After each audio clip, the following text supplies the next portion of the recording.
2:00 ng madaling araw ang tiktak ng orasan sa dingding. Payapa ang aming silid-tulugan. Tanging ang marahang hilik ni Rafael ang maririnig. Ang asawa kong inakala kong mahimbing na, ang tulog 1 oras na ang nakalipas. Ngunit isang bahagyang paggalaw sa gilid ng kama ang nagpamulat sa aking mga matang kanina pa nagkukunwaring tulog sa ilalim ng makapal na kumot. Dahan-dahang gumalaw si Rafael, maingat na maingat. Bumangon siya mula sa kanyang pagkakahiga, inabot ang cellphone na nasa ibabaw ng nightstand, at naglakad ng patiyad patungo sa balkonahe ng aming kwarto. Ang sinag ng buwan na sumisilip mula sa siwang ng kurtina ay nagpakita ng kanyang matipunong anino, ang katawan ng lalaking minsan kong minahal ng patayan. Ang lalaking inangat ko ang estado mula sa isang ordinaryong staff at ginawang direktor sa isa sa mga subsidiary ng aking kumpanya. Pinatalas ko ang aking pandinig. Bumibilis ang tibok ng aking puso. Hindi dahil sa pag-ibig, kundi dahil sa adrenalin ng puot na unti-unting sumusunog sa aking katinuan. "Hello, mahal." Ang kanyang boses ay pabulong ngunit matalim sa aking pandinig na sanay nang maging alerto. Oo, tulog na siya. Tulog na parang kalabaw. Wala siyang kaalam-alam. May sandaling katahimikan. Bahagyang tumawa si Rafael. Isang tawa na nakapandidiri. "Huwag kang mag-alala, Clarice. Ayos na ang lahat. Ang mga titulo ng lupa, ng commercial building, pati na ang mga shares sa pangunahing kumpanya. Nagawa kong pekein ang pirma niya noong nakaraang buwan. Mahusay magtrabaho ang bayaran nating notaryo. Ngayon, sa mata ng batas, halos 18% ng mga ari-arian ni Aurora ay nakapangalan na sa akin. Isa siyang tangang babae na sobrang tiwala sa kanyang asawa. Mariin kong kinagat ang aking ibabang labi hanggang sa maramdaman ko ang hapdi, tangang babae," sabi niya. 7 taon kong itinatag ang imperyo ng negosyo na pamana ng aking ama, pinalago ang mga ari-arian, at iniisip niyang ganoon ako katanga para hindi mapansin ang paggalaw ng sarili kong yaman. Bukas na ang araw, pagpapatuloy ni Rafael. Ang kanyang boses ay lalong nagiging masigla. Sinabi ko na sa kanya na may business trip ako sa Hong Kong ng 1 linggo. Samantalang lilipad tayo patungong Paris, mahal. Doon tayo magpapakasal. Pagkatapos ay magha-honeymoon tayo sa buong Europa gamit ang pera ng tangang babaeng iyon. Hindi pumatak ang aking mga luha. Kakaiba. Karaniwan, isang asawa ang madudurog kapag narinig ito, ngunit ako'y nanlamig, nanigas ang aking puso. May sakit. Ngunit natabunan ito ng labis na pagkasuklam. Oo nga pala, tungkol sa mga alahas at cash sa vault, kukunin ko lahat bukas ng umaga. Sasabihin ko sa kanyang punuin ang balanse ng priority debit card na iyon. Alam mo naman, bilyones ang limitasyon noon, di ba? Makakapag-shopping tayo hanggang sa magsawa sa Champs-Élysées. Narinig ko ang tunog ng isang malayong halik sa telepono. "I love you too, Clarissa. Konting tiis na lang. Bukas ng gabi, malaya na tayo. Paalam kahirapan. Paalam Aurora." Ang boring na workaholic. Pinatay ni Rafael ang tawag at bumalik sa loob ng kwarto. Agad kong inayos ang aking paghinga. Gumawa ng isang regular na ritmo na para bang ako'y nananaginip ng maganda. Umakyat siya sa kama, hinila ang kumot, at ang nagpasuka sa akin ay ang paghalik niya sa aking noo. "Matulog ka ng mahimbing, aking donor," pabulong niyang sinabi, halos hindi marinig, ngunit narinig ko. Noong gabing iyon, hindi na ako nakatulog. Nakatitig ang aking mga mata sa madilim na kisame. Binubuo ang bawat piraso ng plano na inihanda ko na. May isang bagay na hindi alam ni Rafael. 3 buwan na ang nakalipas, nang una kong maamoy ang pabango ng ibang babae sa kanyang damit. Kumuha na ako ng isang pribadong investigador. Alam ko kung sino si Clarice, isang dating model ng men's magazine na bangkarote at baon sa utang sa mga online loan. At tungkol sa mga ari-arian, maaaring iniisip ni Rafael na matalino siya sa panunuhol sa isang notaryo. Ngunit nakalimutan niya, ako si Aurora. Ang notaryo na sinuhulan niya ay ang aking taong pinagkakatiwalaan na umaarte lamang. Ang mga dokumentong pinirmahan ni Rafael ay hindi paglilipat ng pagmamay-ari, kundi isang kasulatan ng pag-amin sa utang at pagtalikod sa karapatan sa conjugal property na legal sa mata ng batas kung mapatunayan siyang nagtaksil. Hindi niya inilipat ang aking mga ari-arian sa kanyang pangalan. Sa halip kapipirma lang niya sa kanyang sariling financial death warrant, ngunit hindi pa iyon sapat. Ang bawiin ang mga ari-arian sa legal na paraan ay masyadong malinis para sa isang taksil na tulad niya. Gusto kong maranasan niyang lumipad ng mataas, abuti ng mga ulap, at pagkatapos ay ihuhulog ko siya sa isang bangin na walang katapusan. Bukas ang kanyang palabas. Dumating ang umaga na may maliwanag na sikat ng araw, salungat sa kadiliman ng aking puso. Nauna akong gumising, naghanda ng almusal, tulad ng isang mapagmahal na asawa.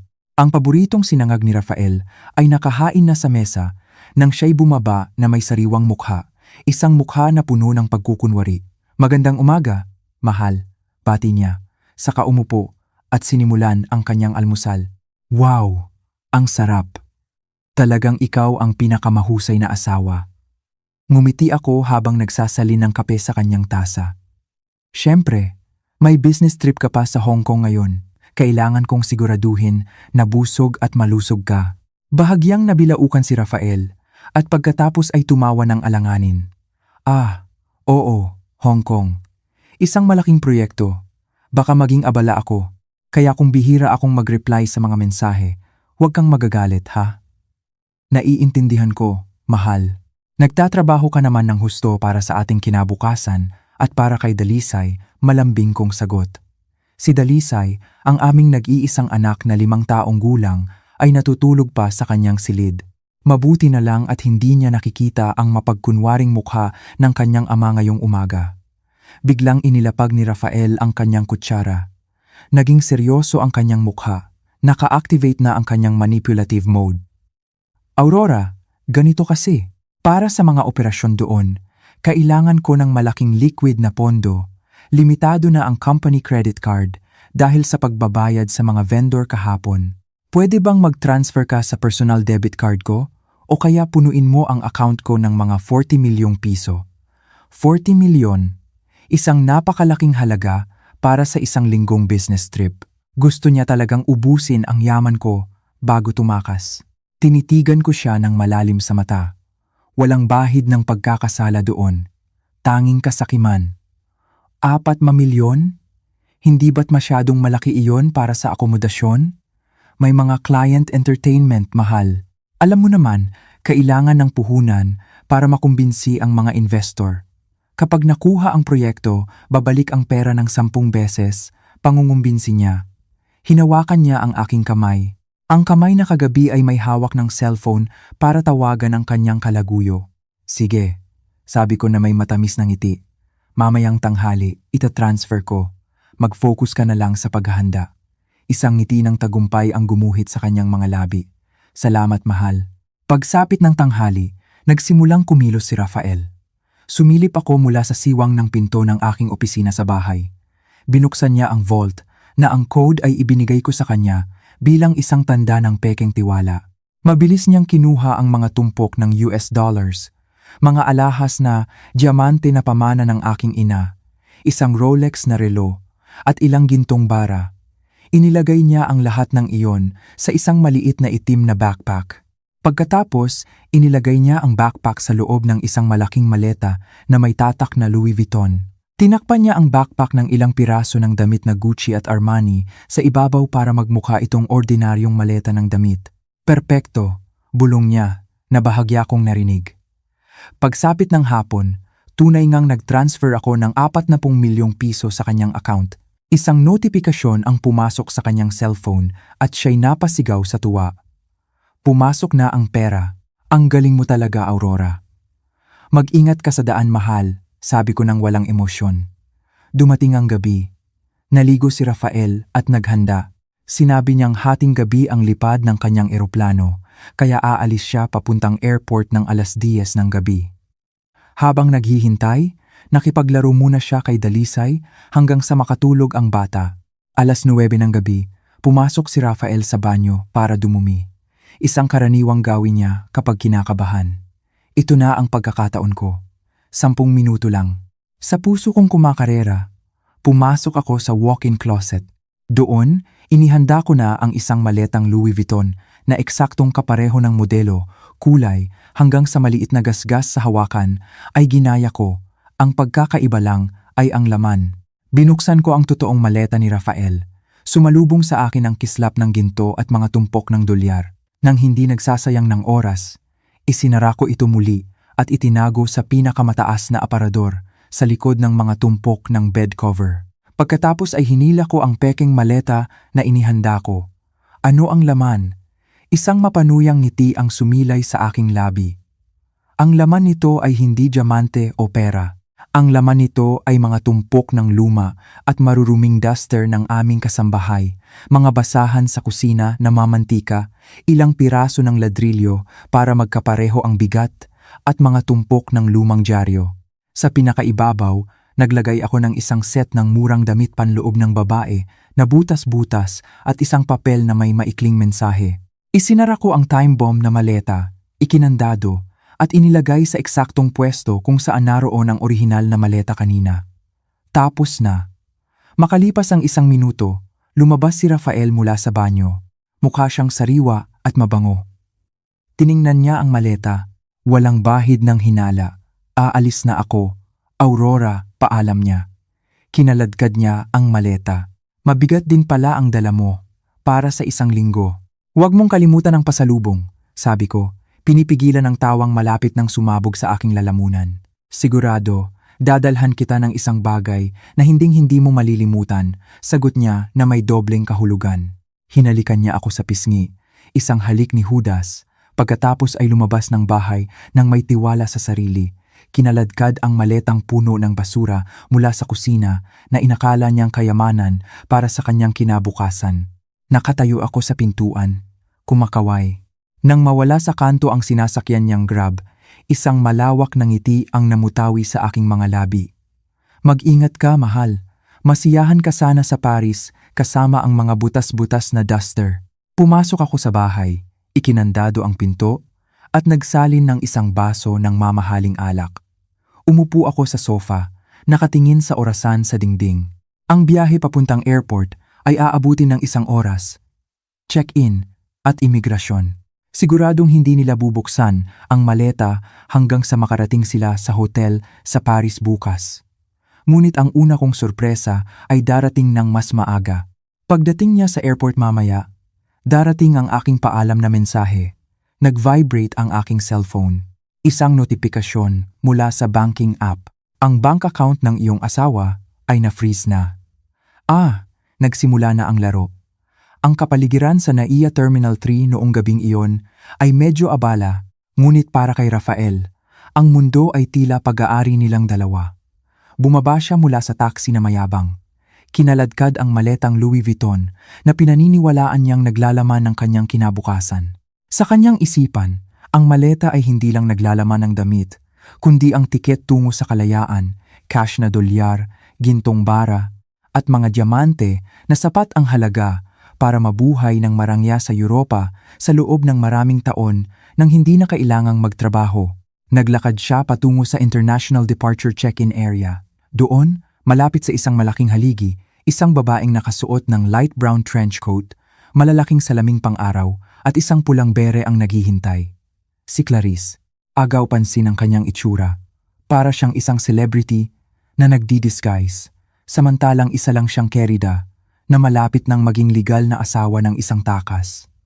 Ang tagal mo, mahal, naglalambing na sabi ni Clarice nang lumapit si Rafael. Mahigpit niyang niyakap ang braso ni Rafael, walang pakialam sa tingin ng mga tao. Naiinip na ako. Handa na ba ang business class natin? Ngumiti ng malapad si Rafael, hinalikan ang pisngi ni Clarice. Siyempre, lahat handa na. Nakikita mo ba ang maletang ito? Tinapik ni Rafael ang maleta sa kanyang kamay ng may pagmamalaki. Ito ang susi sa ating kaligayahan. Puno ng bala. Nagningning ang mga mata ni Clarice sa likod ng kanyang salamin. Seryoso? Nadala mo lahat? Hindi ba naghinala ang tangang si Aurora? Tumawa si Rafael ng mapanlait. Ipinaghanda pa niya ako ng almusal at humalik sa kamay ko bago ako umalis. Akala niya nagtatrabaho ako ng husto para sa kanila ng anak namin. Kawawa naman. Sabay silang mahinang tumawa. Isang tawa na puno ng kababaang moral. Matapos ang maayos na proseso ng check-in at imigrasyon, dahil wala pang inireport si Aurora, Pumasok sila sa isang exclusive lounge. Nag-order si Rafael ng isang baso ng champagne. Pakiramdam niya ay nasa itaas siya ng mundo.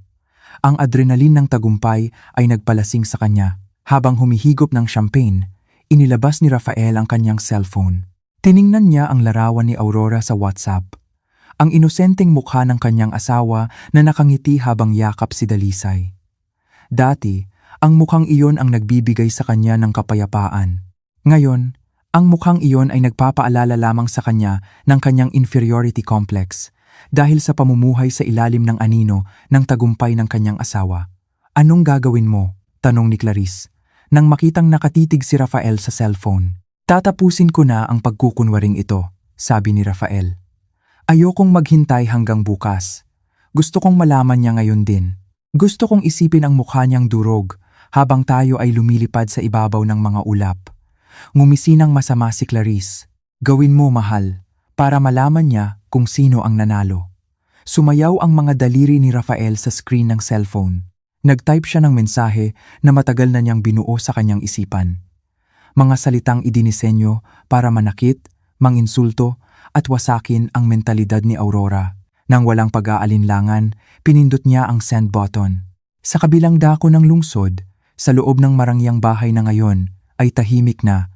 Nakaupo ako sa sofa sa sala na may hawak na isang baso ng pulang alak. Pinatay ko ang mga ilaw, tanging ang liwanag mula sa telebisyon na walang tunog ang nag-iilaw sa aking mukha. Nag-vibrate ang aking cellphone sa ibabaw ng marmol na mesa. Sinulyapan ko ito. Lumitaw ang pangalan ng asawa ko sa screen. Oras na. Kinuha ko ang cellphone ng mahinahon. Binuksan ang lock at binasa ang mahabang mensahe na kadarating lang. Hoy, tangang babae, para malaman mo, habang binabasa mo ito, malapit na akong lumipad. Hindi ako pupunta sa Hong Kong. Pupunta ako sa Paris kasama si Clarice, isang babaeng mas kayang magpasaya sa akin kaysa sa iyo na matigas at boring. Mula ngayon, hinihiwalayan na kita. Huwag kang umasang babalik pa ako. Ang yaman mo, kinuha ko na lahat. Tingnan mo ang vault mo na walang laman. Mga titulo, cash, alahas, lahat nasa kamay ko na. Dito sa maletang dala ko. Ang mga bank account mo, naubos ko na rin. Akala mo matalino ka? Dahil may kumpanya ka? Isa ka lang kaawa-awang mahirap na babae ngayon. Paalam, Aurora. Masiyahan ka sa bago mong buhay bilang isang mahirap na byuda. Ako at si Clarice ay mabubuhay na parang hari at reyna sa Europa gamit ang pera mo. Binasa ko ang mensahe ng isang beses, pagkatapos ay 2 beses, walang luha, walang pagwawala. Ang mayroon lang ay isang matinding pagkakatuwa. Talagang may tiwala siya sa sarili. Talagang iniisip niyang nanalo na siya. Iniisip ni Rafael na ihahagis ko ang cellphone na ito sa dingding. Sisigaw, iiyak, at tatawagan siya habang nagmamakaawa. Gusto niyang panoorin ang drama na iyon. Ngunit ako ay isang chess player, hindi isang artista sa teleserye. Gamit ang mga daliring hindi nanginginig, nag-type ako ng isang maikling tugon. Pinili ko ang pinakamalawak na ngiting emoticon. Isang dilaw na mukha na may naniningkit na mga mata at kitang-kita ang ngipin. Okay, magsaya kayo. Iyon lang, 3 salita at isang simbolo na kumakatawan sa pagkamatay ng kanyang ego mamaya. Pagkatapos pindutin ng send, agad kong binuksan ang contacts app. Hinanap ko ang numero ni Ginoong Reyes, ang priority bank manager na namamahala sa lahat ng aking corporate at personal accounts. Hello? Ma'am Aurora, gabi na po, may maipaglilingkod po ba ako? Magalang ang boses ni Ginoong Reyes. Ginoong Reyes, pasensya na sa abala. Gusto kong i-activate ang Security Protocol Level 1 na pinag-usapan natin noong nakaraang linggo, sabi ko nang walang emosyon. Sandaling katahimikan sa kabilang linya. Alam na alam ni Ginoong Reyes kung ano ang ibig sabihin noon. Sigurado po ba kayo, ma'am? Ito po ay mag-freeze sa lahat ng access ng supplementary cards na nakapangalan kay Sir Rafael, kasama na ang priority debit card na kalalagay nyo lang ng limit at ibablock ang kanyang mobile banking access. Ang mga assets ay totally locked. Gawin mo ngayon, Ginoo. Ngayon din. At isa pa, i-report ninyo ang kanyang mga credit card bilang ninakaw para kung susubukan niyang gamitin sa ibang bansa, lulunukin ng machine o hahawakan siya ng security. Opo ma'am, pinoproseso ko na po, ayos na po. Lahat ng access ni Sir Rafael ay paralisado na simula ngayon. Salamat, Ginoong Reyes. Magandang gabi. Pinatay ko ang tawag, lalo pang lumawak ang aking ngiti. Sa himpapawid, hawak ni Rafael ang isang financial time bomb. Bumalik tayo sa airport lounge. Kumunot ang noo ni Rafael nang dumating ang sagot ni Aurora. Okay, magsaya kayo. Tiningnan ni Rafael ang screen ng kanyang cellphone nang may pagkalito. Bakit ganito lang? Bulong niya. Bakit? Nagalit ba? Tanong ni Clarice na sabik na lumapit. Hindi. Nagpadala pa siya ng ngiting emoticon at sinabing, magsaya kayo, sagot ni Rafael na may tono ng hindi paniniwala. Hindi siya nagmura, hindi tumawag. Humalakhak si Clarice. Ang kanyang tawa ay matinis na ikinalingon ng ilang tao. Siguradong na-shock yan. Nag-short circuit ang utak niya o hindi pa niya tinitingnan ang vault. Akala niya siguro nagbibiro ka. Mahal, hayaan mo na. Mamaya, kapag nalaman niyang walang laman ang vault at zero na ang bank account niya, doon na siya mababaliw. Sinubukan ni Rafael na i-rationalize ang sitwasyon. Tama si Clarice. Baka akala ni Aurora ay isang prank ito o sobrang nabigla siya kaya hindi makapag-react ng normal. Kakaibang babae talaga. Hayaan na nga. Ang mahalaga ay malaya na tayo. Narinig ang boarding call para sa mga pasahero ng business class. Tumayo sila.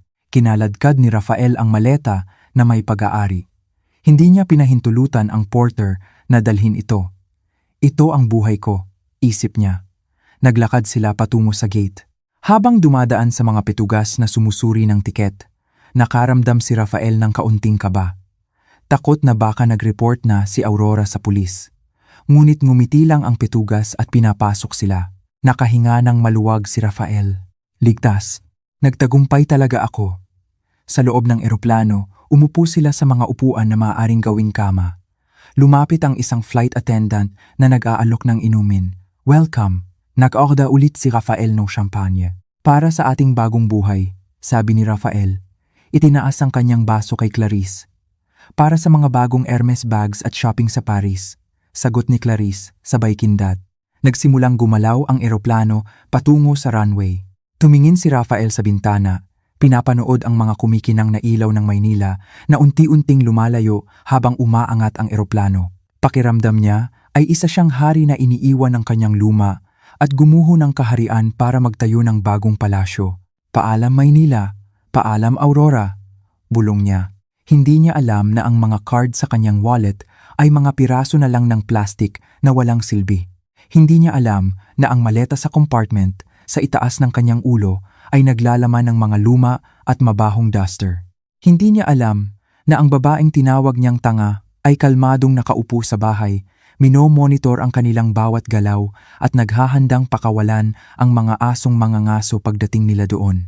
Ipinikit ni Rafael ang kanyang mga mata, iniisip ang sarili na naglalakad sa Champs-Élysées, pumapasok sa isang Louis Vuitton boutique at binibilhan si Clarice ng lahat ng gusto nito gamit ang platinum debit card ni Aurora.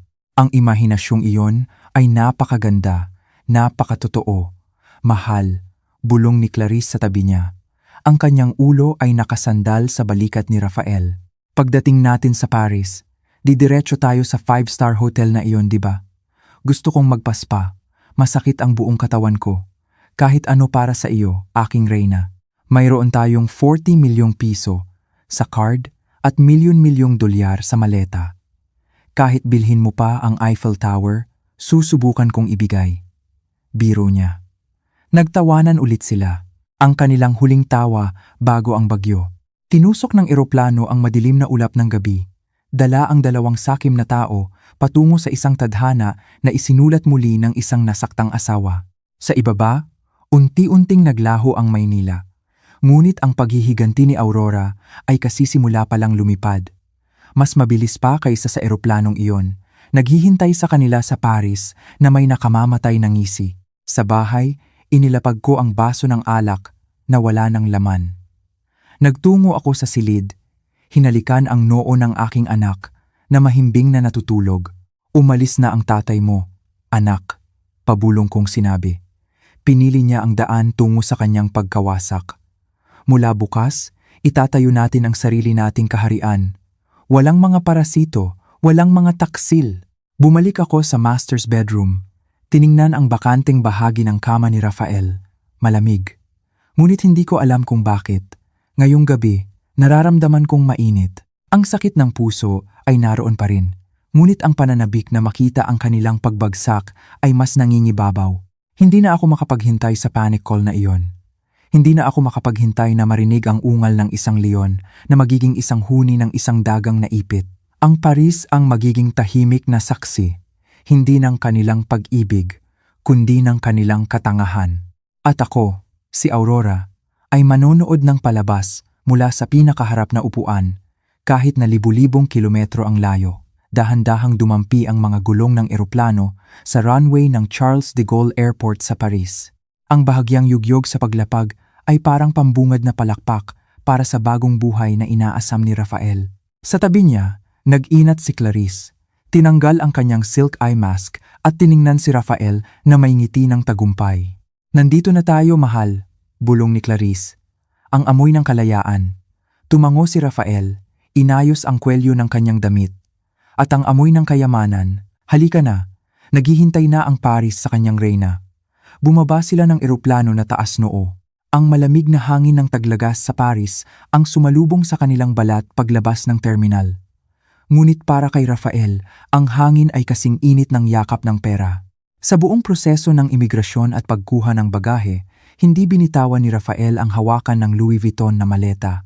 Tinanggihan niya ang tulong ng porter at ng mga staff. Inalagaan niya ang maleta na parang iyon ang kanyang puso. Ang kabalintunaan ay iyon nga ang naglalaman ng kanyang pagkawasak.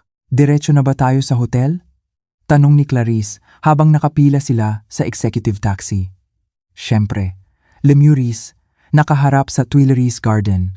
Nagpa-reserve na ako ng pinakamagandang suite." Mayabang na sagot ni Rafael. "Pagkatapos, bubuksan natin ang kayamanang ito. Maliligo tayo sa pera at mag-shopping hanggang magsara ang mga tindahan." Sumakay sila sa isang makintab na itim na Mercedes taxi. Sa buong biyahe sa siyudad ng Paris, abala si Clarice sa paggawa ng mga story sa social media na sinadya niyang itago mula sa mga mutual friends nila ni Aurora. Ngunit nakalimutan niyang si Aurora ay may mga mata kahit saan. Si Rafael naman ay nakangiti lang habang pinagmamasdan ang Eiffel Tower sa malayo, pakiramdam niya ay nasakop na niya ang mundo. Pagdating sa Marangyang 5-star hotel, isang unipormadong bellboy ang nagbukas ng pinto para sa kanila. Ang isang dambuhalang chandelier na kristal sa lobby ay sumasalamin sa kintab ng marmol na sahig.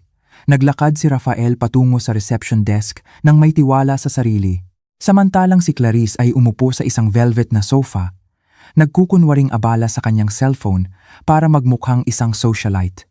"Bonjour, monsieur. May I help you?" Magalang na bati ng babaeng receptionist sa Ingles na may matinding French accent. "May reservation ako sa pangalan ni Rafael Pratama, Presidential Suite." Mayabang na sabi ni Rafael habang inilalagay ang kanyang pasaporte sa mesa. Saglit na nag-type ang receptionist sa kanyang computer. "Oui, Monsieur Pratama. Para po sa deposit at full payment ng kwarto para sa isang linggo, maaari ko po bang mahiram ang inyong credit card?" Siyempre, inilabas ni Rafael ang isang makintab na itim na priority debit card.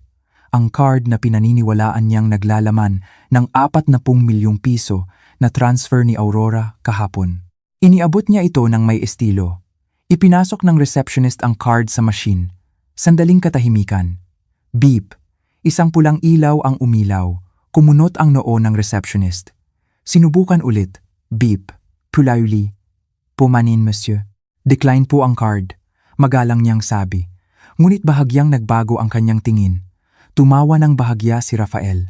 Isang pilit na tawa. Imposible. Priority card yan na walang limit. Baka sira ang machine ninyo o mahina ang koneksyon. Subukan mo ulit." Sinubukan ng babae sa pangatlong beses. Pareho pa rin ang resulta. Declined pa rin, monsieur. Ang nakalagay po ay pick-up card.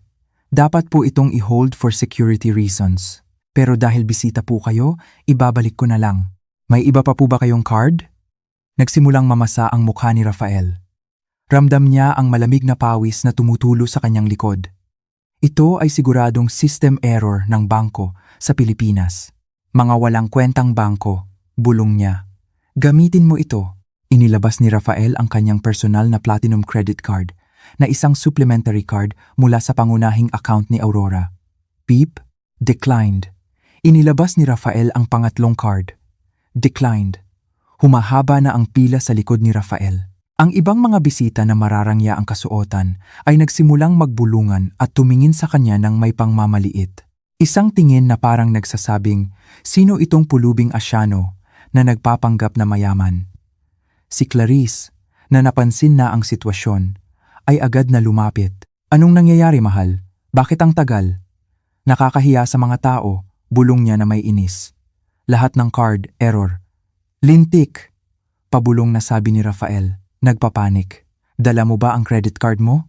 Gamitin mo muna ang sayo. Papalitan ko ng cash pagbukas natin ng maleta. Milyon-milyong dolyar ang nasa maleta. Huwag kang mag-alala. Inirapan siya ni Clarice. Ano ka ba? Sabi mo handa na lahat. Nakasimangot. Inilabas ni Clarice ang sarili niyang credit card.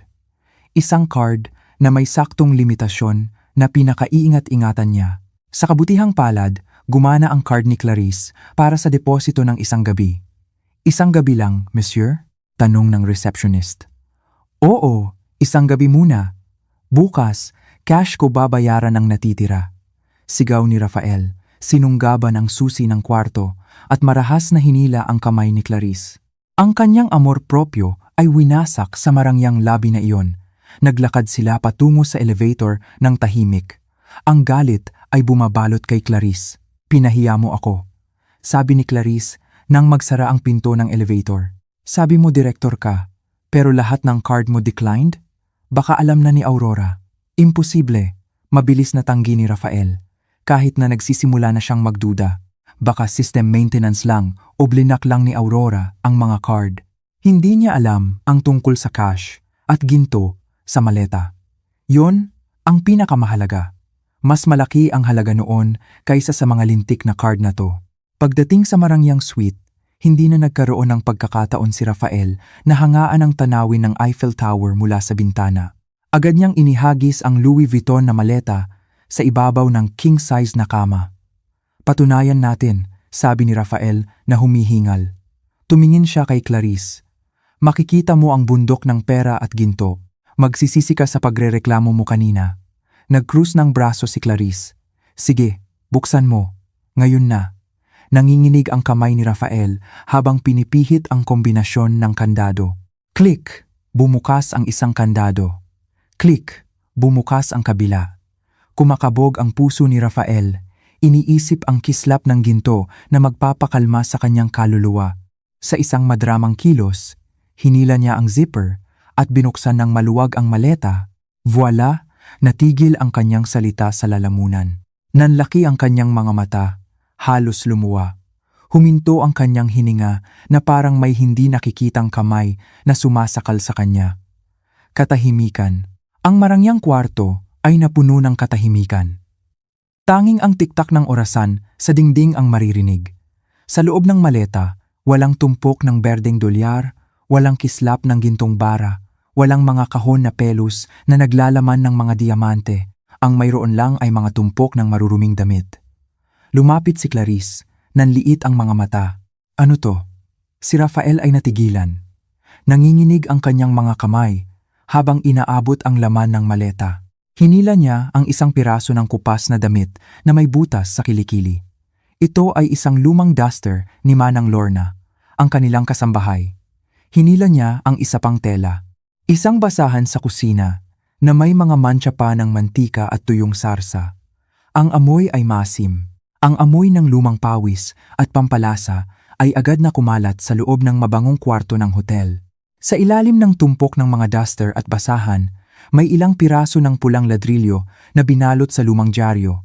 Ang pabigat na nagparamdam sa kanya na kapani-paniwala ang bigat ng maleta. Nasaan ang pera? Tumaas ang boses ni Clarice. Rafael, nasaan ang pera? Hinalughog ni Rafael ang laman ng maleta na parang isang baliw. Inihagis niya ang mga lumang duster sa sahig, hinalungkat ang mga lumang dyaryo, naghahanap ng isang lihim na compartment na wala naman. Hindi maaari, bulong ni Rafael. Ang kanyang mukha ay putlang-putla na parang bangkay. Ako mismo ang naglagay. Nakita ko, ang ginto, ang pera, tapos ay may napansin ang kanyang mga mata. Sa ilalim ng maleta, sa ilalim ng tumpok ng basura, may isang kulay rosas na sobre na mabango. Sobrang salungat sa nakapandidiring laman ng maleta. Nanginginig, binuksan ni Rafael ang sobre. Sa loob nito ay isang litrato at isang piraso ng papel. Ang litrato ay isang selfie ni Aurora na matamis na nakangiti habang hawak ang mga tumpok ng dolyar at ang kuwintas na diamante na dapat sanay nasa maleta. At ang sulat sa papel ay isinulat sa magandang gintong tinta. Hello, mahal kong dating asawa. Kumusta ang Paris? Maganda ba? Sana magustuhan mo ang bago kong koleksyon ng mga duster para sa taglagas. Mga luma yan, ni Manang Lorna, na itatapon na sana, pero naisip ko, mas bagay sa'yo at sa paborito mong kabit kaysa sunugin. Akala mo hindi ko alam. Akala mo tanga ako. Pinagpalit ko ang maleta habang tumatae ka, Rafael. Habang abala ka sa pagtatapon ng dumi mo, tinapon ko rin ang sarili kong dumi ikaw mula sa buhay ko. Masiyahan ka sa Paris nang walang ni isang kusing. Patay na ang mga card mo, zero na ang yaman mo. At oo nga pala, Clarice, sana mahilig ka sa mga lalaking mahirap dahil si Rafael ngayon ay mas mahirap pa kaysa sa pulubi sa kanto ng EDSA. Maligayang pagiging mga palaboy sa ibang bansa. Nagmamahal. Aurora, ang tunay na may-ari ng iyong yaman. Nahulog ang papel mula sa kamay ni Rafael. Nanlambot ang kanyang mga tuhod. Bumagsak siya sa makapal na karpet ng sahig, napapaligiran ng mga butas-butas na duster at basahan sa kusina. Rafael! Ang sigaw ni Clarice ang bumasag sa katahimikan. Sinunggaban ng babae ang papel. Binasa ito. At pagkatapos ay ibinato ang kanyang handbag sa mukha ni Rafael. Gago kang manloloko. Tanga, bobo, sumigaw si Clarice. Pinaghahampas si Rafael ng kanyang bag. Sabi mo mayaman ka. Sabi mo nakuha mo na lahat. Basura lang pala ang dala mo. Nasa Paris tayo, Rafael. Nasa Paris na walang pera. Sapat lang ang card ko para sa isang gabi dito. Anong kakainin natin bukas? Paano tayo uuwi? Hindi sumagot si Rafael. Nakatitig lang siya sa tumpok ng mga ladrilyo. Gumuho ang kanyang mundo. Ang kisame ng hotel ay parang bumagsak sa kanya. Naalala niya ang ngiti ni Aurora kaninang umaga, ang paghalik niya sa kamay nito. Ang sinangag. Magsaya kayo, ang mensahe ni Aurora. Ngayon, naiintindihan na niya, hindi iyon isang pagbati. Iyon ay isang hatol na kamatayan. Sa labas ng bintana, kumikinang ng maganda ang Eiffel Tower. Tila pinagtatawanan ang dalawang tangang tao na kadarating lang mula sa tuktok ng mundo patungo sa pinakailalim ng impyerno sa loob lamang ng ilang minuto. Ang unang gabi sa Paris na dapat sana'y puno ng pagnanasa at karangyaan ay naging isang suntukan na walang referee. Ang presidential suite sa Hotel Le Meurice ay magulo na ngayon, hindi dahil sa pag-iibigan, kundi dahil sa digmaan. Manloloko kang hayop ka, sigaw ni Clarice. Paus na ang kanyang boses dahil 2 oras na siyang walang tigil sa pagmumura. Inihagis ni Clarice ang unan, maliit na plorera, hanggang sa menu ng room service kay Rafael na nakasulok sa sofa. Ang dating mayabang na mukha ni Rafael ay gusot na ngayon. May pulang gasgas sa kanyang pisngi, bakas ng kuko ni Clarice nang mag-agawan sila sa wallet para tingnan ang natitirang cash na iilang 100,000 piso at ilang barya lang pala ng euro. Clarice, kumalma ka muna. Kailangan nating mag-isip ng maayos. Pagtatanggol ni Rafael, itinaas ang kanyang mga kamay. Hindi mababago ng pagmumura ang laman ng maleta. Mag-isip ng maayos? Humalakhak si Clarice. Ang luha ng galit ay nagpatakbo ng kanyang maskara, kaya't mukha siyang multo. Kinaladkad mo ako sa ibang bansa. Nangako ng matatamis na bibili ng Hermes bag, maglilibot sa Europa. Pero basura lang pala ang dala mo. Alam mo, Rafael, iniwan ko ang dati kong sugar daddy para sa'yo. Itinaya ko ang lahat dahil akala ko nagtagumpay ka sa panloloko sa asawa mo. Ikaw pala ang naloko ng husto. Ang mga salitang iyon ay tumusok sa puso ni Rafael. Naloko ng husto. Paulit-ulit sa kanyang isipan ang mga salitang iyon. Ang imahe ng nakangiting si Aurora habang inaabot sa kanya ang maleta ay patuloy na bumabagabag sa kanya. Gaano siya katanga, gaano siya naging kampante sa pag-aakalang si Aurora ay isang simpleng may bahay na walang alam. Si Aurora ay isang negosyante. Sanay siyang bumasa ng kilos ng kalaban at si Rafael, ang sarili niyang asawa, ang pinakamadaling basahin. Mayroon pa tayong tiket pa uwi, di ba? Biglang tanong ni Clarice. Ang kanyang mga mata ay nagningning sa pag-asa. Tingnan mo ang email mo. Tiket pa uwi. Agad na kinapa ni Rafael ang kanyang bulsa para sa cellphone. Sinubukan niyang buksan ang email confirmation ng flight, ngunit tila ayaw siyang iwan ng kamalasan. Lintik, sabi ni Rafael. Bakit? Huwag mong sabihing kinansela ang tiket natin? Nanginginig ang boses ni Rafael. Kadarating lang ng notifikasyon. Ang pagbili ng tiket ay kinansela ng pangunahing cardholder dahil sa hinala ng pandaraya. Si Aurora, kinansela niya ang tiket natin pauwi. Napasigaw ng malakas si Clarice at bumagsak sa sahig. Humagulgol siya habang pinapalo ang mamahaling karpet. Natrap sila sa ibang kontinente. Walang pera, walang tiket pauwi. At bukas ng umaga, kailangan na nilang umalis sa hotel na ito dahil ang deposito mula sa credit card ni Clarice ay sapat lang para sa isang gabi. Dumating ang umaga sa Paris na may kulay abong langit, na tila nakikiramay sa sinapit ng dalawang sakim na ito.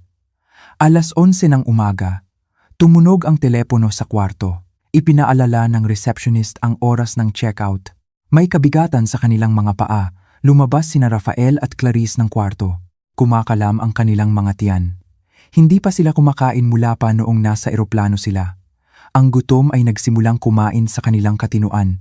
Nag-iwan ng isang primal na instinct para mabuhay. Kinaladkad ni Rafael ang Louis Vuitton na maleta. Itinapon na niya ang laman nito. Ang mga ladrilyo at basahan ay iniwan niya sa basurahan ng banyo. Ngayon, ang maleta ay walang laman. Kasinggaan ng kanyang dignidad. Dala-dala pa rin niya ito dahil iyon na lang ang natitirang mahalagang bagay. Umaasang maibebenta ito sa isang flea market. Sa lobby, ang dating magiliw na tingin ng receptionist ay naging malamig na ngayon. Ang susi ng kwarto, Monsieur, sabi niya nang walang ngiti. Matapos ang proseso ng pag-aayos ng papeles, itinulak sila palabas ng umiikot na pinto ng hotel pabalik sa malamig na bangketa ng Paris. Ang hangin ng taglagas na tumatagos sa buto ang sumalubong sa kanila. Ipinulupot ni Clarice ang kanyang manipis na trench coat. Nanginginig siya hindi lang sa lamig, kundi sa takot. Ano na ngayon? Tanong ni Clarice. Gutom na ako, Rafael. Gusto kong kumain. Gutom din ako, Clarice. Huwag kang mag-inarte, sigaw ni Rafael. Ang stress ay nag-alis ng kanyang pasensya. Halika, maghanap tayo ng libreng wifi. Kailangan kong tawagan si Aurora. Siya lang ang tanging paraan. Hihingi ka ng tulong sa kanya? Wala ka bang hiya? Pang-uuyam ni Clarice. Wala akong pakialam sa hiya. Gusto mo bang mamatay sa lamig dito at maging palaboy? Naglakad sila sa Rue de Rivoli. Ang mga pastry shop ay nagpapakita ng mga croissant at makaron sa kanilang mga salamin na nagpatulo ng kanilang laway. Ngunit hanggang lunok lang sila. Ang mga taong dumadaan ay nakaistilong damit, nagtatawanan at nag-enjoy sa buhay. Pakiramdam ni na Rafael at Clarice ay para silang mga dayuhang itinapon. Sa wakas, nakahanap sila ng isang pampublikong parke na may libreng wifi. Umupo si Rafael sa isang malamig na bangko. Nanginginig ang kanyang mga kamay habang binubuksan ang WhatsApp. Nandoon pa rin ang pangalan ng asawa ko. Dati gusto niya itong burahin, ngunit ngayon, ang pangalang iyon ang kanyang tanging pag-asa. Pinindot ni Rafael ang video call button. Nagri-ring. Nagri-ring. Halos lumabas ang puso ni Rafael. Sagutin mo. Aurora. Pakiusap, sagutin mo. Biglang nagbago ang screen.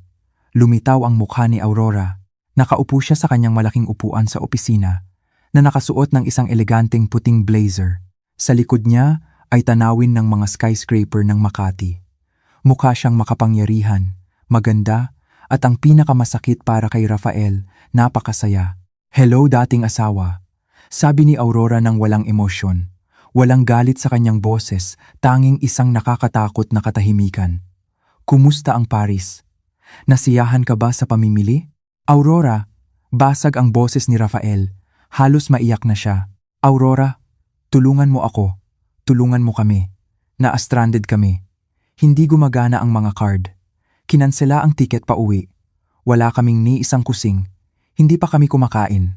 Sa screen, dahan-dahang humigop ng kape si Aurora. Ah, ganoon ba? Sayang naman. Narinig ko pa naman na masarap daw ang escargot diyan. Aurora, huwag kang magbiro. Seryoso ito. Pagmamakaawa ni Rafael. Ibinaba niya ang kanyang boses. Itinapon ang kanyang ego. Patawarin mo ako, Aurora. Nagkamali ako. Naging tanga ako. Humihingi ako ng tawad sa pagtataksil ko sa'yo. Pakiusap, magpadala ka lang ng kaunting pera para makabili kami ng tiket pa uwi. Pangako, babayaran ko pagdating sa Maynila. Luluhod ako sa paanan mo. Si Clarice sa tabi ni Rafael ay lumapit din sa screen. Ang kanyang mukha ay nagmamakaawa. Ma'am Aurora, tulungan niyo po kami ma'am. Nagkamali po ako. Tumawa si Aurora. Isang tawa na malutong ngunit matalim. Nakakatuwa kayong dalawa. Kahapon, tinawag niyo akong tangang babae. Ngayon nagmamakaawa kayo na parang mga basang sisiw, sabi ni Aurora. Tumalim ang kanyang tingin. Makinig ka, Rafael. Hiwalay na tayo sa mata ng Diyos nang sabihin mo ang talak sa akin sa pamamagitan ng text. Sa batas, inaayos na ng abogado ko. Kaya wag mo na akong tawaging asawa. Pero, Aurora, mamamatay ako dito. Problema mo na yan, mabilis na putol ni Aurora. Abala ako. Nagpapalago ako ng kumpanya. Nagpapalawak ng negosyo na matagal nang nahadlangan dahil masyado akong abala sa pag-aalaga ng isang spoiled na asawang tulad mo. Ngayon, wala nang pabigat na nagngangalang Rafael. Lumilipad ang kumpanya ko. Ine-enjoy ko ang yaman ko, mag-isa kasama ang anak ko, walang mga parasito. Aurora, kahit para na lang kay Dalisay, sinubukan ni Rafael na gamitin ang kanyang huling baraha, ang kanilang anak. Tumigas ang mukha ni Aurora. Huwag mong babanggitin ang pangalan ng anak ko gamit ang marumi mong bibig. Nasabi ko na kay Dalisay na ang tatay niya ay nagpunta sa malayo at baka hindi na bumalik dahil pinili niya ang maling daan. Ayos lang siya.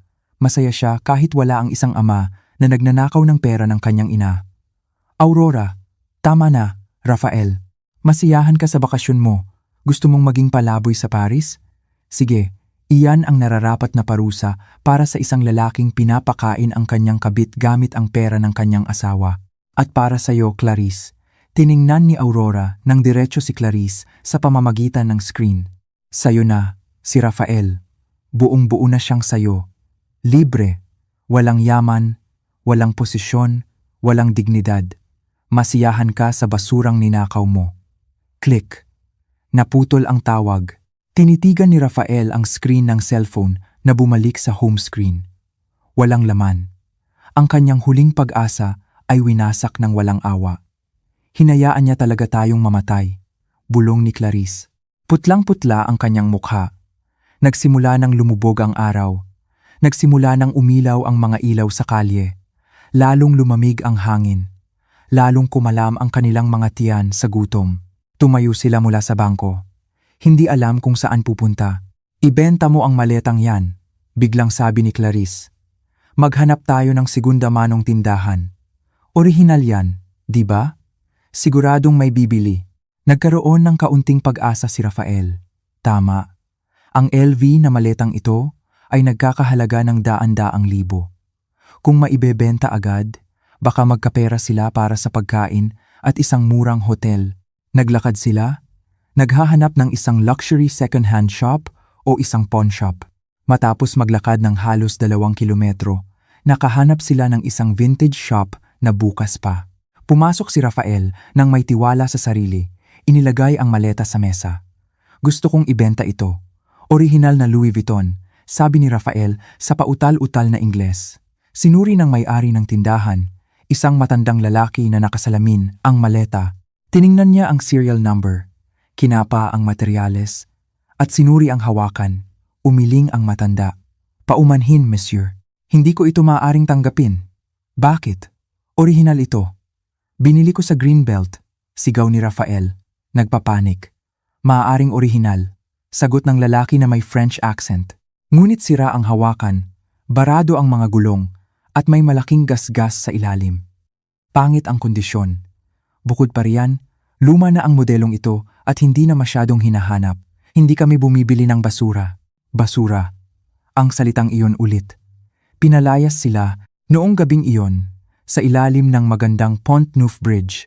2 Pilipino ang nakaupo, magkatalikuran. Yakap ni Rafael ang kanyang walang lamang maleta na hindi na ibenta. Tahimik na umiiyak si Clarice dahil naubos na ang kanyang mga luha. Sa kabilang ilog, isang cruise ship sa Seine River ang dumaan na may kumikinang na mga ilaw at tunog ng party. Ang mga tao ay nagsasayawan, kumakain ng masarap at nagtatawanan. Samantalang sina Rafael at Clarice, ang direktor at ang modelo, ay opisyal ng mga palaboy sa isa sa pinakamahal na lungsod sa mundo. Malakas na kumalam ang tiyan ni Rafael, bumasag sa malungkot na katahimikan. Galit ako sa'yo, Rafael. Mahinang bulong ni Clarice sa gitna ng malamig na hangin. Galit din ako sa sarili ko, sagot ni Rafael sa kanyang isipan. Ipinikit ang kanyang mga mata. Umaasang isa lang itong masamang panaginip, ngunit ang lamig sa kanyang balat ay sobrang totoo para itanggi. 3 araw. 3 araw nang namumuhay sina Rafael at Clarice bilang mga palaboy sa mga lansangan ng Paris. Ang lungsod na tinaguriang pinakaromantiko sa buong mundo ay naging isang bukas na bilangguan na nagpapahirap sa kanila. Wala nang mamahaling pabango sa kanilang mga katawan, pinalitan na ito ng amoy ng maasim na pawis na may halong alikabok. Ang mga branded na damit na suot nila nang umalis, ang silk na polo ni Rafael at ang bodycon dress ni Clarice, ay mukha ng katawa-tawa, gusot, marumi, at hindi kayang labanan ang lamig ng hangin ng taglagas na tumatagos sa buto. Masakit na ang tiyan ni Rafael. Ang kanyang gutom ay hindi na simpleng pagkalam, kundi isang pisikal na sakit na nagpapahilo sa kanya. Sa tabi niya, si Clarice ay nakasandal sa mamasa-masang pader ng isang istasyon ng metro. Putlang-putla ang kanyang mukha, bitak-bitak ang kanyang mga labi. Ang babaeng dati ay laging mukhang sariwa dahil sa milyon-milyong halaga ng pagpapaganda ay para na ngayong isang lokal na pulubi. Kailangan kong kumain, Rafael, daing ni Clarice. Mahina na ang kanyang boses, wala nang lakas para magmura. Gawin mo ang dapat gawin ng isang lalaki. Napalunok si Rafael ng mapait na laway. Ang kanyang dignidad bilang isang dating direktor ay matagal na niyang isinuko para mabuhay. Kahapon, sinubukan niyang ibenta ang kanyang mamahaling relo sa mga dumadaan, ngunit inakala nilang ito ay ninakaw o peke at iniiwasan siya. Ngayon, wala na siyang ibang pagpipilian. Tumayo si Rafael na nanginginig ang mga binti. Naglakad siya patungo sa isang boulangerie o panaderya sa kabilang kalsada. Ang amoy ng mainit at bagong lutong tinapay ay kumalat sa hangin, tumusok sa kanyang ilong at nagpatulo ng kanyang laway. Nakita niya ang isang turista na katatapos lang kumain at iniwan ang tray sa mesa sa labas. Mayroon pang kalahating piraso ng sandwich at tira ng malamig na kape doon. Sa isang mabilis na kilos na parang magnanakaw, sinunggaban ni Rafael ang tirang sandwich. Hoy! Alis dyan! Sigaw ng isang waiter na nakakita sa kanya. Winawagayway ang isang serbilyeta na parang nagtataboy ng langaw. Tumatakbo si Rafael pabalik kay Clarice. Yakap-yakap ang piraso ng tinapay na kinagatan na ng iba, na para bang iyon ay isang gintong bara. Heto, inabot ni Rafael ang tinapay kay Clarice. Tiningnan ni Clarice ang tinapay ng may pandidiri. Tira-tira ito, Rafael. Binibigyan mo ako ng basura. Kainin mo o mamatay ka sa gutom, sigaw ni Rafael. Sumabog ang kanyang emosyon. Siya mismo ay kinagat ang dulo ng tinapay ng may kasakiman, wala nang pakialam sa kalinisan. Nang makita ni Rafael na kumakain, na naig ang primal instinct ni Clarice, ang pandidiri ay natalo ng gutom. Inagaw niya ang natitirang tinapay mula sa kamay ni Rafael at nilamon ito na parang isang hayop. Sa loob ng ilang segundo, naubos ang tinapay. Pareho silang humihingal, nagkatinginan na walang laman ang mga mata. Hindi busog, ngunit ang laman sa kanilang tiyan ay nagbigay daan sa kanila na mag-isip ng mas malinaw, na nagdala sa kanila sa katotohanan kung gaano kasira ang kanilang buhay. Kasalanan mo ang lahat ng ito, biglang sabi ni Clarice, pinupunasan ng mga mumo ng tinapay sa gilid ng kanyang labi. Nanlaki ang mga mata ni Rafael. Kasalanan ko, ikaw ang nagpumilit na pumunta sa Paris. Ikaw ang nag-udyok sa akin na ubusin ang yaman ni Aurora. Kung hindi dahil sa magastos mong pamumuhay, hindi ako gagawa ng ganito. Ah, so sinisisi mo ako? Tumayo si Clarice. Tumataas ang kanyang boses at nakakuha ng atensyon ng mga dumadaan. Ikaw ang tanga na nagpanggap na matalino, isang magaling na direktor, pero naloko ng sarili mong asawa. Ang asawa mong iyon ang demonyo, at ikaw ang tanga dahil hindi mo namalayan na ipinagpalit ang maleta. Anong klaseng lalaki ang hindi makakilala sa bigat ng ginto at ladrilyo? Tumahimik ka. Tumayo rin si Rafael, namumula ang kanyang mukha. Kung hindi ka abala sa pakikipaglandian kung kani-kanino bago mo ako makilala, baka nagamit mo yung utak mo para tumulong mag-isip. Gago, malakas na itinulak ni Clarice si Rafael. Si Rafael, nagalit at pagod, ay nawalan ng kontrol. Sinampal niya si Clarice. Pak! Malakas ang tunog ng sampal. Napaurong si Clarice. Hawak ang kanyang pisngi na may tingin ng hindi paniniwala. Sa Maynila, laging siyang inaalagaan ni Rafael, sinasamba na parang reyna. Ngayon, sa malamig na bangketa ng Paris, sinaktan siya ng lalaking iyon. Sinampal mo ako. Nanginginig na bulong ni Clarice. At pagkatapos ay sumigaw siya. Sinugod niya si Rafael, kinalmot ang mukha, at sinabunutan ang kanyang buhok. Nag-away sila sa bangketa na parang dalawang ligaw na pusa na nag-aagawan ng teritoryo. Ang mga tao sa paligid ay huminto. Ang ilan ay naglabas ng cellphone para mag-video, habang ang iba ay tumawag ng pulis. Wala nang romansa, wala nang tunay na pag-ibig na ipinagmamalaki nila noong tinatraidor nila si Aurora. Ang natitira na lang ay purong puot, dalawang makasalanan na nagpapahirapan sa isa't isa sa impyernong sila mismo ang gumawa. Biglang dumating ang dalawang pulis ng Pransya at pinaghiwalay sila. Hinila si Rafael at itinulak si Clarice. Sumigaw ang pulis sa mabilis at malakas na Pranses. Itinaas lang ni Rafael ang kanyang mga kamay, sinusubukang ipaliwanag sa pautal-utal na Ingles na sila ay mga turistang naubusan ng pera. Nang makita ang kanilang mga pasaporte, umiling lang ang pulis, nagbigay ng babala na huwag gumawa ng gulo at pinalayas sila.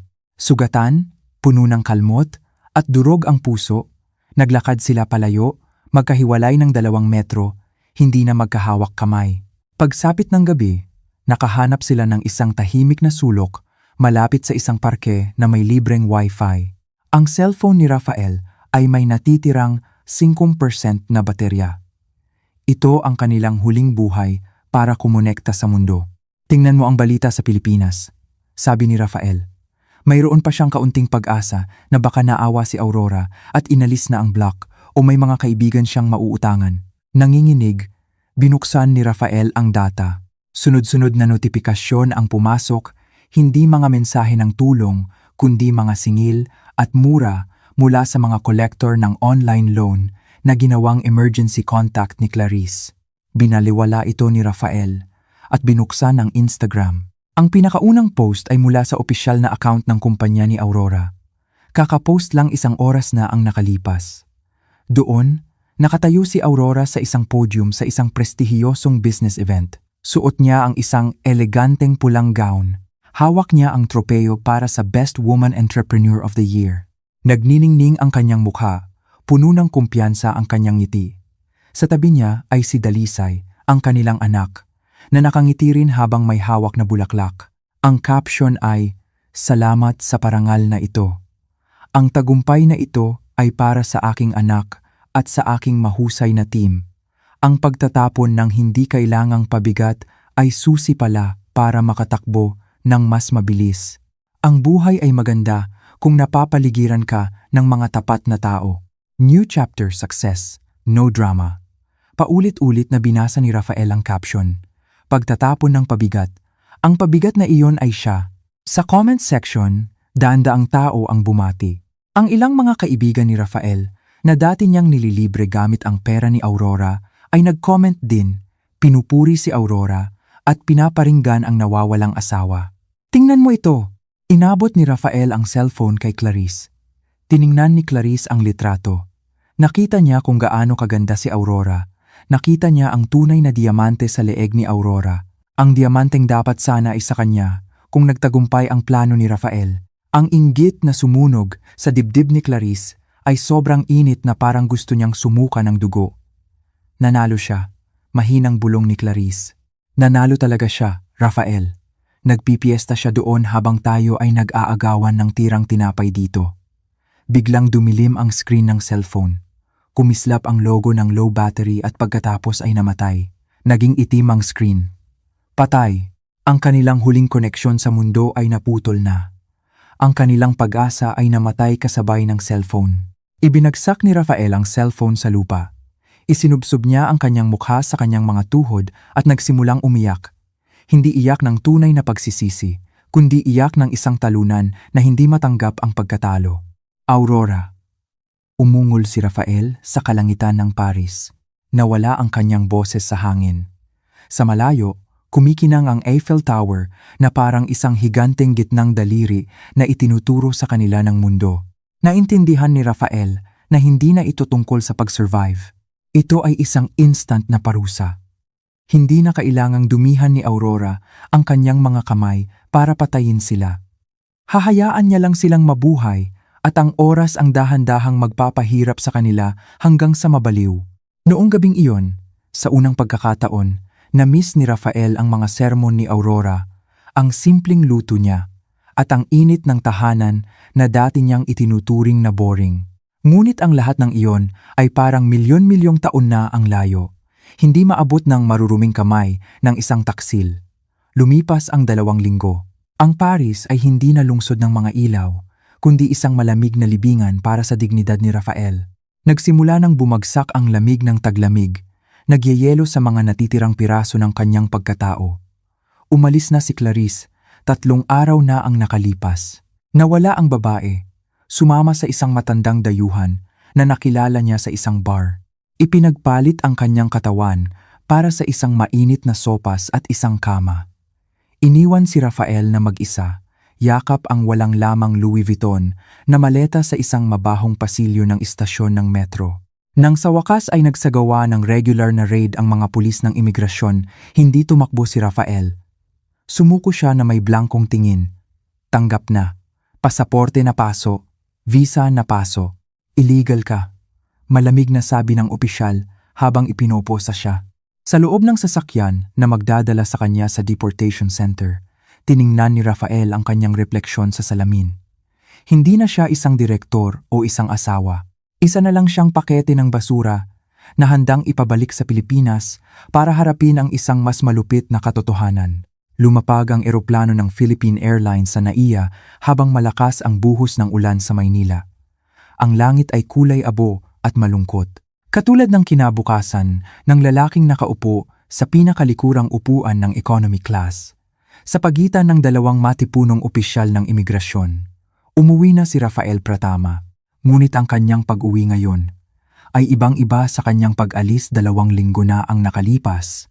Wala ng exclusive lounge, walang champagne, at walang mayabang na ngiti. Suot niya ang isang lumang hoodie na bigay ng social services ng Pransya. Payat ang kanyang mukha, tinubuan ng magaspang na balbas, at ang kanyang mga mata ay malalim at walang buhay. Ang amoy ng kanyang katawan ay pinaghalong maasim na pawis at kawalan ng pag-asa. Habang dumadampi ang gulong ng eroplano sa runway, naalala ni Rafael ang sandaling ipinadala niya ang malupit na mensahe kay Aurora. Paalam. Mahirap na babae, sulat niya noon. Sinampal siya ng kabalintunaan ng sobrang lakas na gusto niyang masuka. Ngayon, siya na ang mahirap-mahirap sa yaman, mahirap sa dignidad, at mahirap sa moralidad. Lakad. Utos ng opisyal sa tabi niya nang huminto ang eroplano. Ginabayan si Rafael palabas. Umaasa siyang makakatakas siya palabas ng airport at maglalaho sa mga eskinita ng Maynila. Ngunit si Aurora ay isang chess master na laging nag-iisip ng 10 hakbang sa unahan. Hindi lang niya blinok ang mga ATM card, siniguro rin niya ang isang karapat-dapat na pagsalubong para sa kanyang asawa. Paglabas mismo ng eroplano, 4 na pulis na nakauniporme ang naghihintay. Isa sa kanila ay may hawak na pulang folder. "Kayo po ba si Ginoong Rafael Pratama?" tanong ng pulis. Mahinang tumango si Rafael, nanginginig ang kanyang mga tuhod. "Inaaresto ka namin sa kasong paglustay ng pondo ng kumpanya, ang PT Arini Sejatera, na nagkakahalaga ng 15 bilyong piso, pamemeke ng mga dokumento at pagnanakaw ng mga alahas. Ito ang warrant of arrest." Hindi na nakapagtanggol si Rafael. Click. Ikinabit ang malamig na posas sa kanyang mga pulso. Ang tunog na iyon ay mas nakakatakot pa kaysa sa hatol na kamatayan. Ang mga taong kadarating lang ay nakatingin sa kanya. Ang ilan ay nagbubulungan, ang ilan ay nagvivideo. Yumuko ng malalim si Rafael, umaasang mabibiyak ang sahig at lalamunin siya ng buo. Pagkalipas ng 3 araw, sa visiting area ng isang detention facility, nakaupo si Rafael sa isang malamig na bakal na upuan. Suot niya ang isang orange na damit ng preso. Kinalbo na siya. Mukha siyang mas matanda ng 10 taon. Naghihintay siya ng may kaba. Sinabi ng kanyang abogado na may gustong makipagkita sa kanya. Bumukas ang pinto. Ang amoy ng mamahaling pabango ay pumasok. Isang amoy na pamilyar kay Rafael. Ang amoy ng tahanan, ang amoy ng karangyaan, na dati niyang sinayang. Pumasok si Aurora. Mukha siyang napakaganda. Suot niya ang isang navy blue na damit na elegante. Nakaayos ang kanyang buhok at may manipis na makeup. Dala niya ang isang tunay na Hermes bag, hindi isang maleta na puno ng basura. Umupo si Aurora sa harap ni Rafael, pinaghihiwalay ng isang salamin na mesa. Walang emosyon sa kanyang mukha, tanging isang katahimikan na parang isang lawa bago ang bagyo. "Aurora," basag ang boses ni Rafael, puno ng pigil na iyak. "Aurora, patawarin mo ako." Tinitigan siya ni Aurora. "Hello, Rafael? Kumusta ang bakasyon mo? Narinig kong na-deport ka dahil sa pamamalimos sa Champs-Élysées. Nakakahiya para sa isang dating direktor." "Nagkamali ako, Aurora. Nagkamali ako." Lumuhod si Rafael sa mesa, sinusubukang abutin ang kamay ni Aurora. Ngunit inalis ni Aurora ang kanyang kamay nang may pandidiri. "Pakiusap, bawiin mo ang kaso mo, Aurora. Ayokong makulong. Gagawin ko ang lahat. Maging katulong mo, driver mo, kahit ano, para kay Dalisay." Aurora, kailangan ni Dalisay ng isang ama. Nang marinig ang pangalan ni Dalisay, tumalim ang mga mata ni Aurora. "Huwag mong babanggitin ang pangalan ng anak ko." Nawalan ka ng karapatan na banggitin ang pangalan niya nang sinubukan mong nakawin ang kanyang kinabukasan para magpakasaya kasama ang kalaguyo mo. "Si Clarice ang nagpilit sa akin. Siya ang nag-udyok." Sinubukan ni Rafael na ibaling ang sisi. Lumabas na naman ang kanyang kaduwagan. Tumawa ng bahagya si Aurora, isang tawa na tumutusok. Laging naninisi ng iba. "Alam mo, Rafael, 6 na buwan ko nang alam ang tungkol sa inyo." Nanahimik ako. "Binigyan kita ng pagkakataon. Hinintay kong matauhan ka. Pero anong ginawa mo? Pinlano mo pang ubusin ang yaman ko. Akala mo tanga ang notaryo. Akala mo hindi ko alam na pineke mo ang pirma ko." Nanlaki ang mga mata ni Rafael. "So lahat ng iyon ay isang patibong? Lahat?" "Oo." Kalmadong sagot ni Aurora. "Ang 14 milyong piso na inilipat ko sa debit card mo ay peking pondo mula sa isang virtual account na isinadya kong ma-autoblock kapag may transaksyon sa ibang bansa. Ang mga dokumento ng ari-arian na dala mo ay mga colored photocopy lang na walang legal na bisa. At ang maleta." Ngumisi si Aurora. Isang ngiti na nagpatigas ng dugo ni Rafael. "Ang maletang iyon ang aking obra maestra. Gusto kong maramdaman mo kung paano ang nasa tuktok ng pag-asa, tapos ay ibabagsak sa pinakailalim ng katotohanan. Nang buksan mo ang maletang iyon sa 5-star hotel at makita ang mga lumang duster, iyon ang sandaling nasiyahan ako. Ipinagpalit mo ang isang asawang diamante para sa mga ladrilyo, kaya binigyan kita ng tunay na mga ladrilyo." Humagulgol si Rafael. Ang kanyang puso ay durog hindi dahil sa pagsisisi, kundi dahil naintindihan niyang talo na siya. Talo sa talino, sa diskarte, at sa moralidad mula sa babaeng minamaliit niya. Gaano ako katagal makukulong, Aurora? Mahina niyang tanong. Inihanda na ng abogado ko ang mga kaso. Paglustay, pamemeke, pagnanakaw. Sa mga ebidensyang hawak ko, hindi bababa sa 12 taon. Malamig na sagot ni Aurora. At paglabas mo, matanda ka na, mahirap, at mag-isa, walang kukuha sa isang dating preso. Ang sama mo, Aurora. Ang sama mo. Tumayo si Aurora. Binalak mong iwan ako at ang anak mo nang walang ni isang kusing. Gusto mong magdusa kami habang nagsasaya ka sa Europa. Ibinabalik ko lang ang itinanim mo, Rafael. Ito na ang iyong anihan. Inayos ni Aurora ang kanyang bag, handa nang umalis. Oo nga pala, isa pa. Humarap si Aurora bago lumabas. Ang ating diborsyo ay napagdesisyonan na ng korte. Ang kustodiya ni Dalisay ay nasa akin na. Lahat ng ari-arian ay bumalik na sa akin. At ang bahay ng mga magulang mo na isinanla mo para sa online sugal noong nakaraang taon, kukunin na sana ng bangko, pero binili ko. Ang mga magulang mo ay nakatira na lang doon dahil sa awa ko. Kaya huwag kang umasang matutulungan kanila. Bumagsak si Rafael mula sa kanyang upuan. Napaupo siya sa malamig na sahig, umuungol ng walang tunog. Ubus na. Lahat ubus na. Siya ay binalatan ng buhay ng sarili niyang kasakiman. Paalam, Rafael.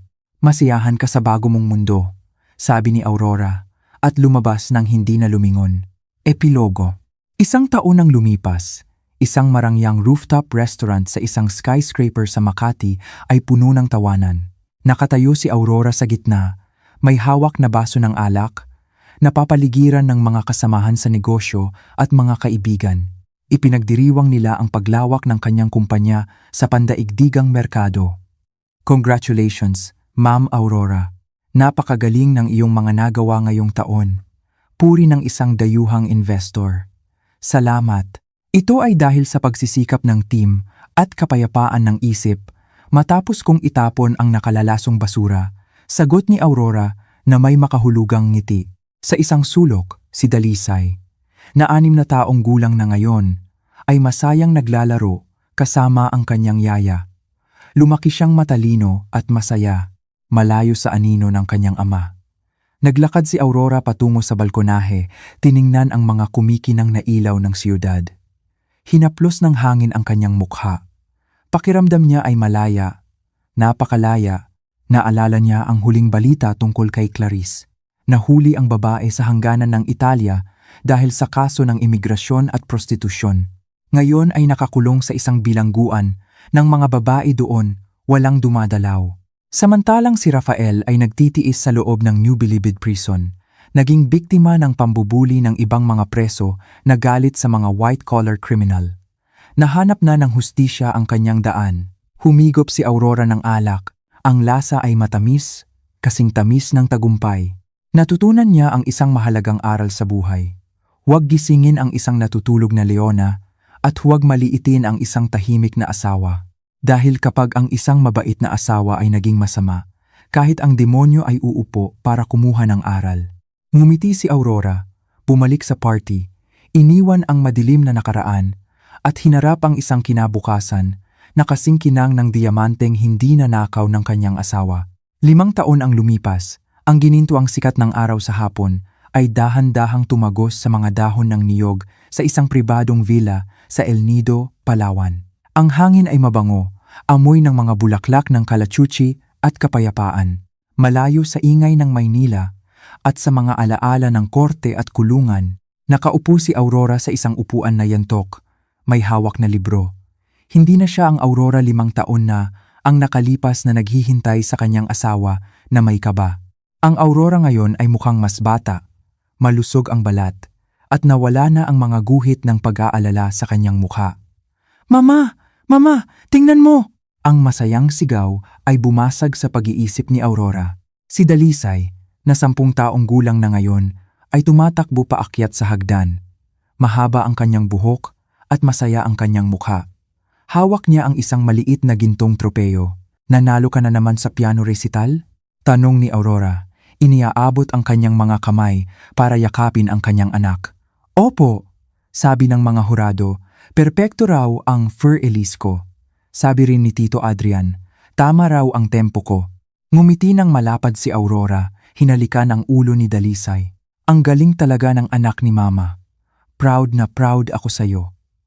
Ang pangalang Adrian na binanggit ni Dalisay ay nagpalingon kay Aurora mula sa daan. Isang matipunong lalaki na nakasuot ng puting linen na polo ang naglalakad. Si Adrian, isang kilalang landscape architect na nakilala ni Aurora sa isang charity project 2 taon na ang nakalipas. Ang lalaking ito ay ibang-iba kay Rafael. Hindi kailanman nagtanong si Adrian tungkol sa bank account ni Aurora. Hindi siya humiling ng mga mamahaling bagay. Siya pa nga ang laging nagpapaalala kay Aurora na magpahinga.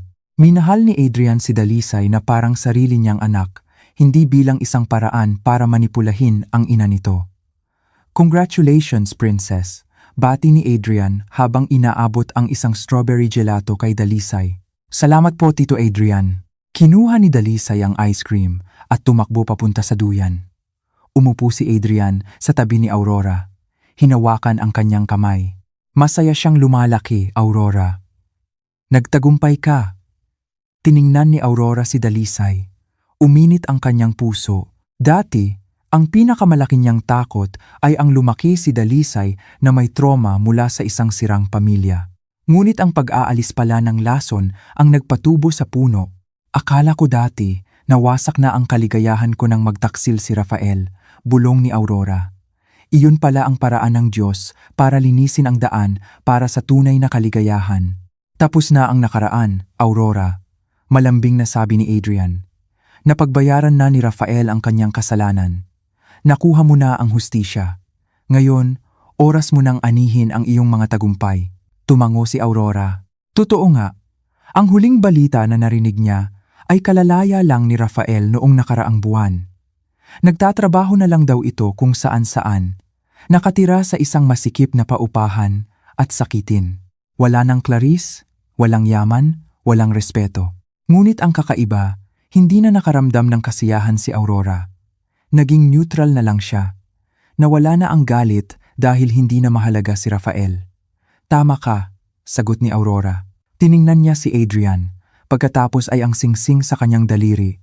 Isang singsing na ibinigay ni Adrian noong nakaraang linggo. Panalo na ako, bulong ni Aurora sa sarili. Hindi dahil nawasak si Rafael, kundi dahil nakabangon si Aurora. Napalaki niya ng maayos ang kanyang anak. Pinalago niya pa ang kanyang negosyo. At ang pinakamahalaga, nabuksan niya ulit ang kanyang puso para sa isang malusog at tunay na pag-ibig.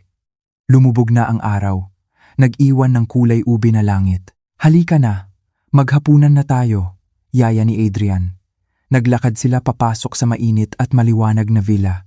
Ang tawanan ni Dalisay, ang amoy ng pagkain, at ang init ng isang maliit na pamilya ay pumuno sa silid. Sa labas, maaaring madilim, ngunit sa puso ni Aurora, kasisikat pa lang ng araw at mas maliwanag pa kaysa dati. At diyan po nagtatapos ang kwento ni Aurora. Isang kwento ng pagtitiis, katatagan, at isang matamis na paghihiganti na nauwi sa tunay na kapayapaan. Habang kayo'y nakikinig, nasaan man kayo sa mundo sa mga sandaling ito, ano kaya ang inyong ginagawa? Kayo ba'y naglalakbay pa uwi mula sa trabaho, nagpapahinga sa inyong tahanan, o marahil ay nag-iisip-isip kasama ang isang tasa ng kape? Nais kong malaman, ano ang inyong naramdaman? Anong bahagi ng kwento ang pinakatumatak sa inyong puso? May aral ba kayong napulot na nais ninyong ibahagi? Hinihikayat ko kayong i-share ang inyong mga saloobin sa comment section sa ibaba. Bawat isa sa inyo ay may boses at kwento, at nasasabik akong mabasa ang mga ito. Kung kinalugdan ninyo ang paglalakbay na ito, kasama si Aurora, isang maliit na pakiusap lang po. Pakipindot naman ang like button at mag-subscribe sa ating channel. Malaking tulong po ito upang makagawa pa tayo ng mas marami pang kwentong magbibigay inspirasyon at aral sa ating lahat. Mula sa aking puso, maraming salamat sa inyong oras at pakikinig. Hanggang sa susunod nating kwentuhan, mag-iingat po kayong lagi.